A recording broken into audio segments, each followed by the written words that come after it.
First, I want to thank all of you guys for coming tonight. We really appreciate it. It's a very important topic. Glenville has really been leading the way in Greenwich as far as bolstering food allergy awareness, so we're really happy that you guys could come tonight. I am going to turn it over to my co-president, who will be our returning president next year, to introduce our wonderful speakers, and thanks again for coming. We had quorum. That's the biggest excitement of the night. I know. So I'm Lisa Sylvester. I'm the co-PTA president with Ann, and this allergy awareness topic has been very near and dear to my heart for quite some time because I have two kids that have life-threatening food allergies. So when I had talked to Ann at the beginning of the year about having this topic, we decided to run with it, and then Abby and Greg came on board and totally ran with it. So now we have this amazing night ahead of you. Audrey Brigante from Fairfield County Allergy and Asthma is going to be speaking.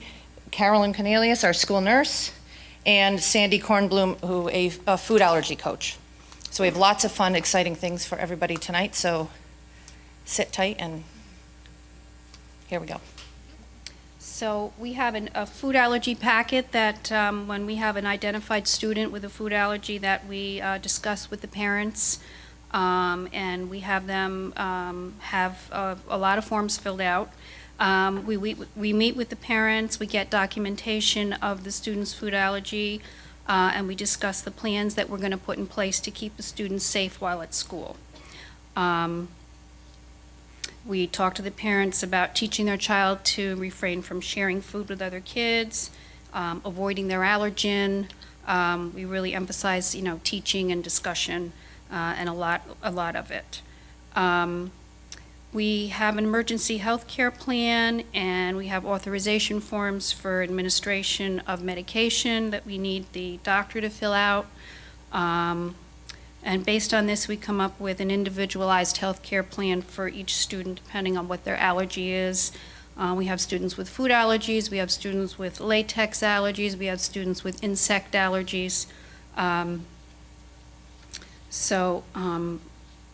We also have a letter with the parents' permission that will go home to the students in the food allergy students class. The students will take it home to their parents so that the parents in the class are aware that there is a student in their child's class with a food allergy, what the allergy is, and what we are going to do to keep that child safe in the classroom, which usually involves not having any nuts or peanuts or whatever the food allergy is, egg. I have children allergic to egg, milk, tree nuts. Not in the classroom, not brought in for snack. I also, as Audrey was saying, I teach the teacher the signs and symptoms of anaphylaxis, which Audrey went over, and also discuss how to use the EpiPen and the AvaQ, and there are some samples over here on the table which we can all look at. So we do training several times a year with the teachers and the administration also. The principal and the assistant principal are trained in signs and symptoms of anaphylaxis and how to use the EpiPen and the AvaQ in the event that I'm not available or if that occurs. So we make sure that everybody is familiar with that. We also can train, as Audrey was saying, the paraprofessionals are also allowed to be trained for a particular student in the school that they're responsible for if that student has a food allergy.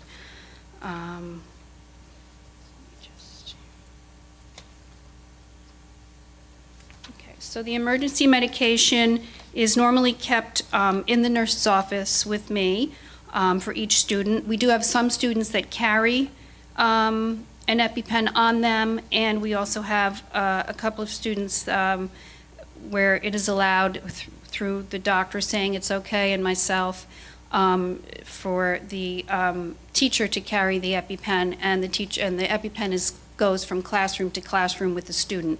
Each of those teachers are trained in how to use the EpiPen, to be the gym teacher, the music teacher, the art teacher, If the student has,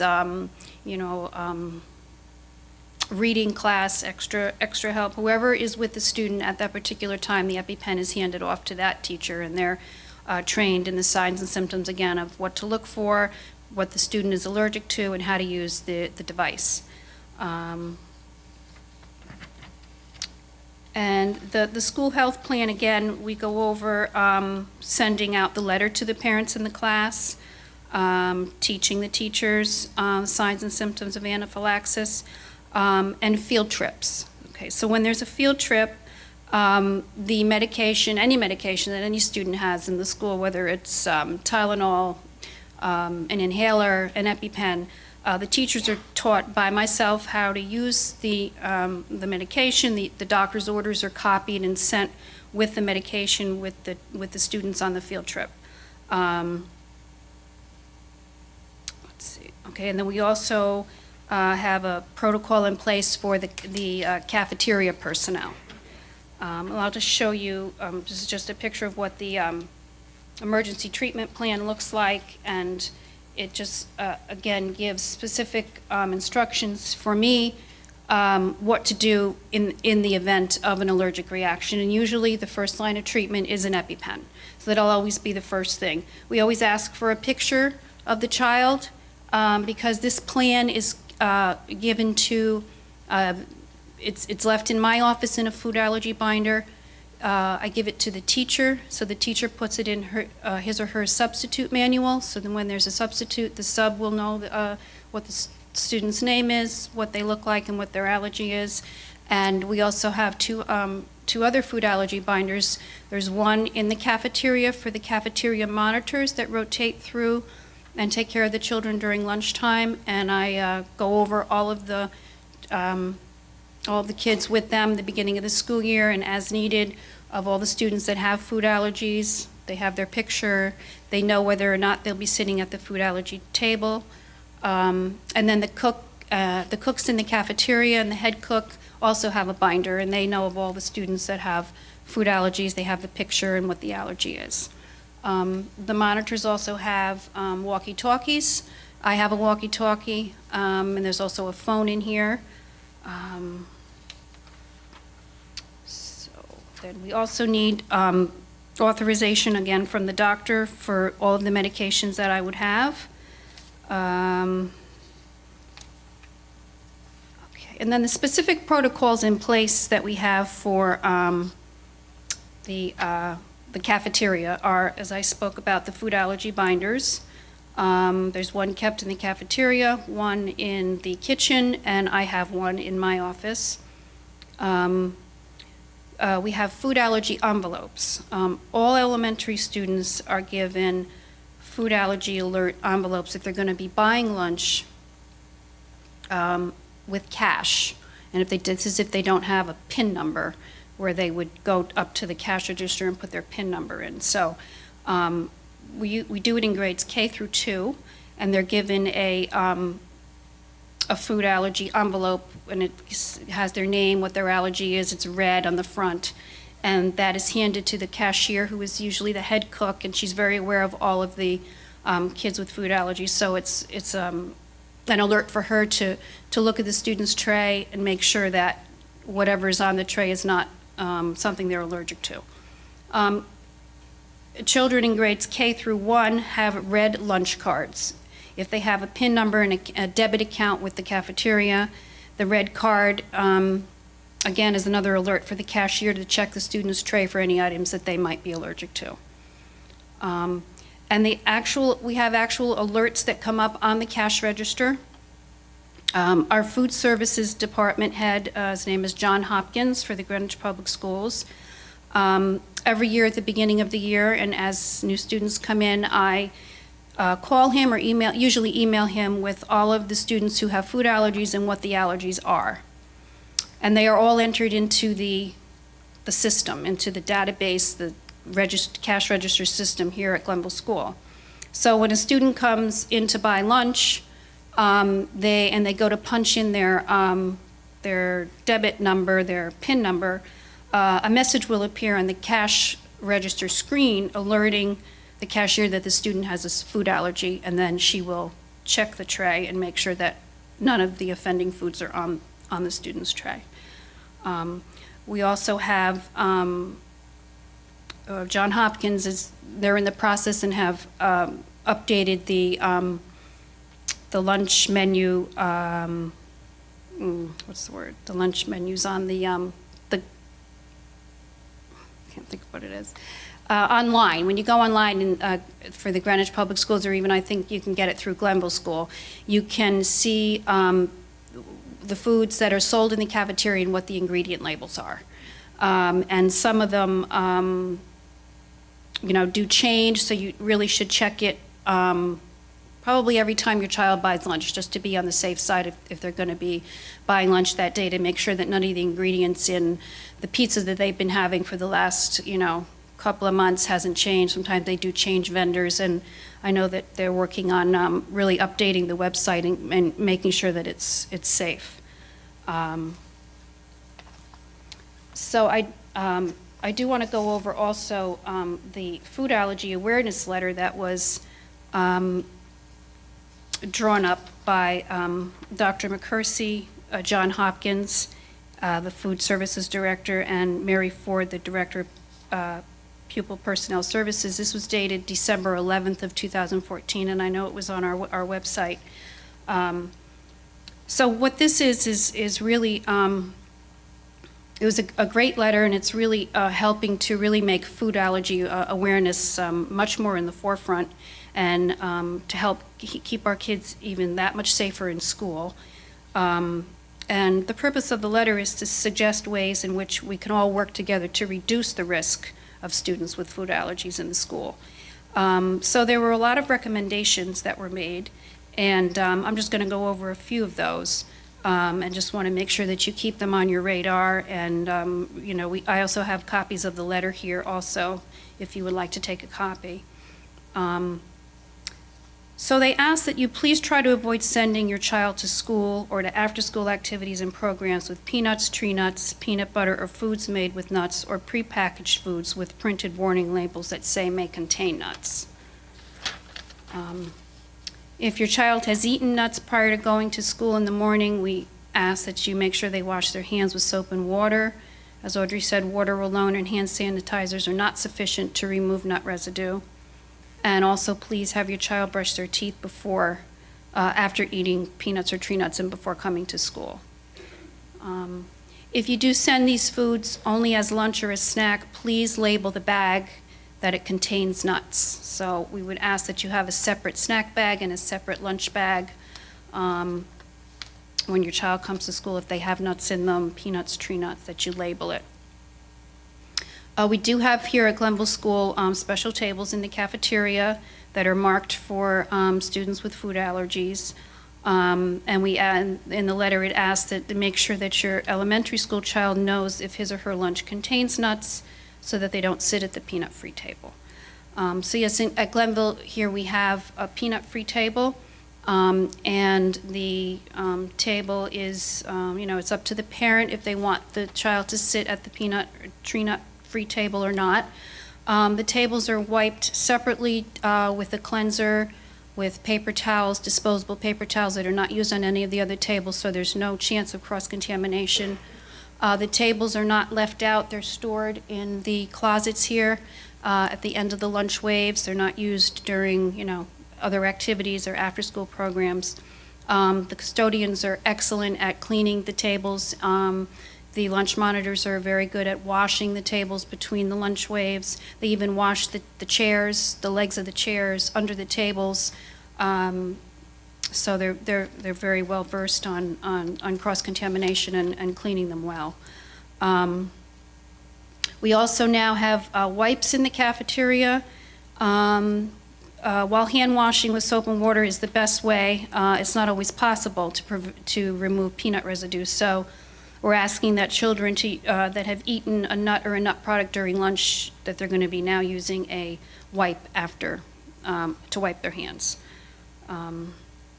No projects will be done in the classroom that involve peanuts or peanut butter, peanut shells, And we're asking that parents not bring in any projects that your child might have made at home that might contain any of these materials or any of these substances. Oh, the wipes, yeah. Each school is going to keep boxes of wipes in the cafeteria. And we ask that children use a wipe if they had any peanut or nut products during lunchtime. Yeah. So that we know that there's no peanut residue on their hands after they've come out of the cafeteria. The teachers, yes. The teachers are supposed to ask the kids, did you have any peanut or peanut products at lunchtime? And also the bags are labeled too, so if they did, then they wash their hands after.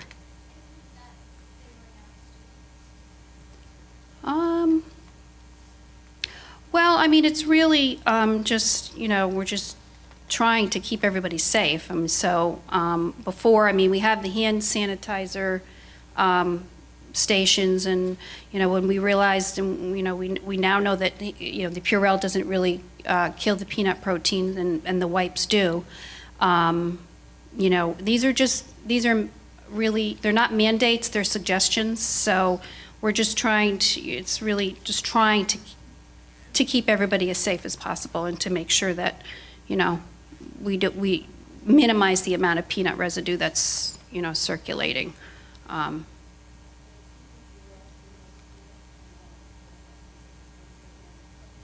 Oh, so they're all getting wipes. Okay, yeah, because you work here. She's a lunch monitor, so that's good to know. So all the kids are getting wipes? Okay, perfect. Which is good. That's good anyway. Yeah. Good. Good. Okay, so in the letter it says currently they're developing a more user-friendly website for the food allergy or the food labels for the foods that are sold in the cafeteria, and they're also trying to make sure that they put any substitutions on there so that everyone's aware. So that's that.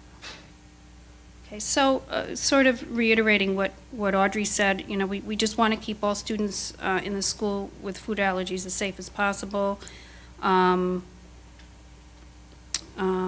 be aware that what you're packing in your child's lunch for snack and lunchtime. Be aware that food allergies obviously can be very life-threatening. Some children only need a very small amount of their allergen to have a very, life-threatening reaction.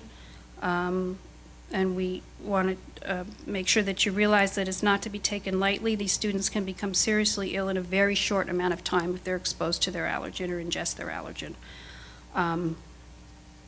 Okay, so also part of the healthcare plan also has to do with when there's parties or celebrations in the school or in the classroom. We ask that the parents bring in an alternate snack that is safe for the child to have. We also have ice pops in the nurse's office that most of the children can have, and they do come down quite often for those. I have parents that keep frozen cupcakes in my freezer that they know are safe for their child, and when there's a party, the teacher lets me know, and they, we defrost a cupcake for them that they brought in. But we do ask in the letter that does go home that you try not to bring in a snack that contains, or if there's a celebration, a cupcake or a snack that contains whatever the allergen happens to be, like a nut or a tree nut, if at all possible for those students. Okay, I know. Does anybody have any questions about anything? Yes. So the packages that you referred to, are those necessarily a qualified 504 plan package, or sometimes it is and sometimes it isn't? The food allergy packet? That you mentioned that you create with the family to acknowledge and address and put an action plan in place. Right. Well, actually, for a while, what the administration had wanted was to have all students on an individualized healthcare plan and an emergency healthcare plan. Now it seems that they're going back to having the 504s more for the students with food allergies. So that's tends to be the trend now, where we're going to be doing that more for students who have food allergies, since they are eligible under 504 now, yeah. Does it affect their emergency action plan? Not at all. Whether it is or isn't? That's all the same thing, and it's all in place. The 504 just is more of a legal thing, so that, you know, it's all in writing and everything is you know, it's really the same. It's just that there's a formal meeting, the parents attend with the administration, and we have everything in writing, and the parents are given a copy and that kind of thing. So it's a little more of a formal process.